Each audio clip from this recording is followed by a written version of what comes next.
Buenas noches, mi nombre es Carlos Shepard. Estaré hablando sobre la lógica y la teoría del pensamiento.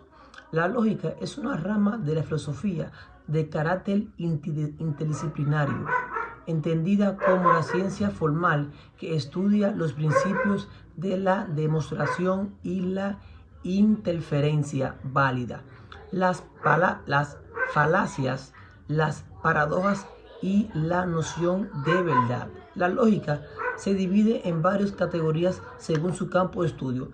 La lógica filosófica estudia el concepto y la definición, la enunciación y proporción y la argumentación utilizando los métodos y resultados de la lógica moderna para el estudio de problemas filosóficos.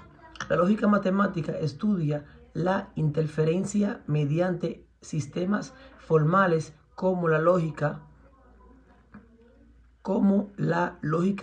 proporcional, la lógica primer orden y la lógica modal. La lógica informal se enfoca en el desarrollo lingüístico de los razonamientos y sus falacias.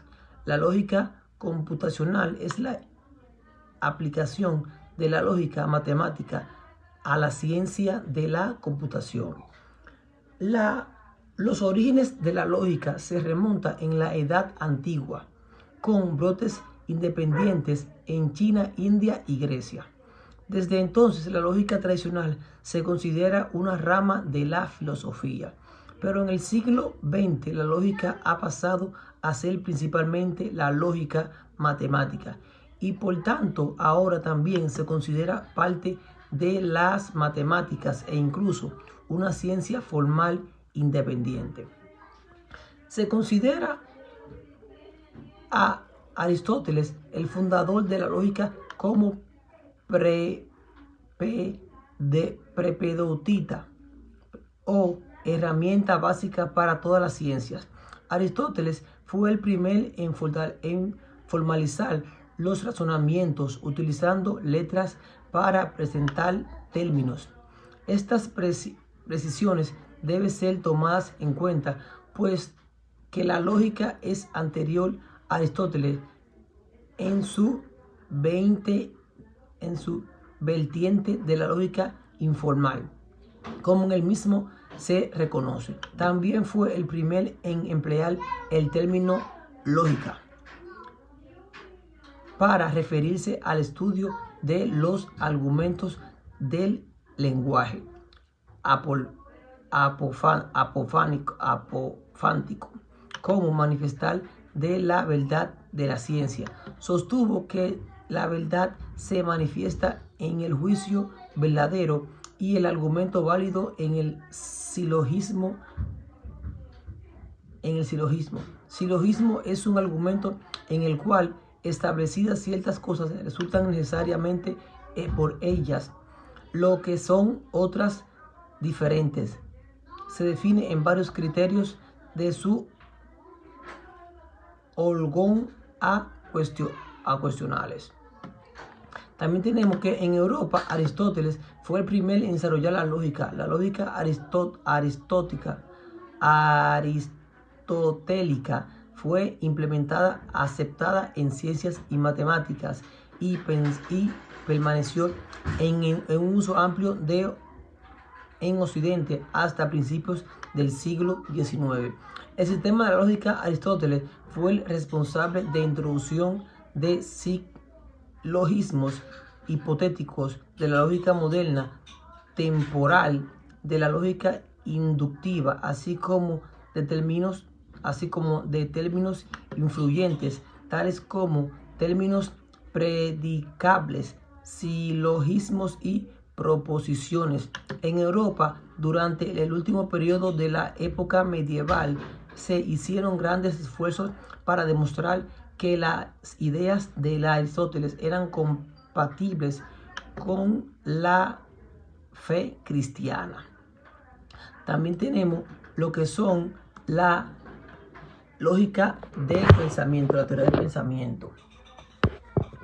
La teoría del pensamiento se ocupa de procesos mentales que intervienen en la formación, manipulación y transformación de ideas. Incluye aspectos como percepción, la memoria, la atención, la resolución de problemas y la toma de decisiones. Procesos mentales. El pensamiento involucra la creación de conceptos, la formación de justicia, de juicios, la realización de interferencia y la construcción de teoría. Pensamiento lógico. El pensamiento lógico es una forma específica de pensamientos que se caracteriza por la aplicación de principios lógicos en la resolución de problemas y la toma de decisión. Se basa en la coherencia, la interferencia y la consistencia.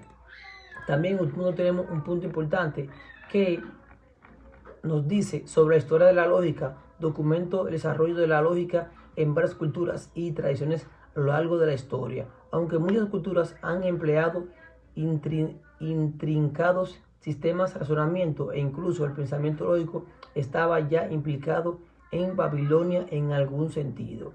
Un punto también importante sobre la teoría del pensamiento. Según Bion, el pensamiento se genera en dos maneras. En la primera, los pensamientos aparecen primero en forma primitiva y posteriormente se creará una especie de máquina para pensar, la cual transforma ese cúmulo de experiencias, sensaciones y percepciones rudimentarias en pensamientos como tal. En la segunda, Bion plantea su teoría sobre el continente contenido. El bebé experimenta una serie de sensaciones y emociones que no puede tolerar y que expulsa hacia afuera. La madre o la persona que cumple la función materna toma dicha emoción, la modifica y la elabora dentro de sí mismo. Luego la devuelve al bebé de forma manejable para él.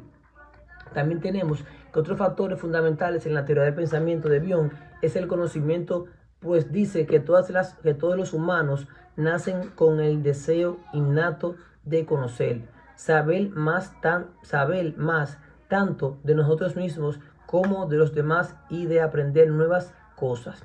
No obstante, aquí nuevamente puede resultar doloroso saber más sobre nuestra propia verdad y lo que somos. Ante esto surge una serie de fenómenos mentales que preocupan evitar el pensamiento, es decir, irán en contra suya a fin de librarse del sufrimiento.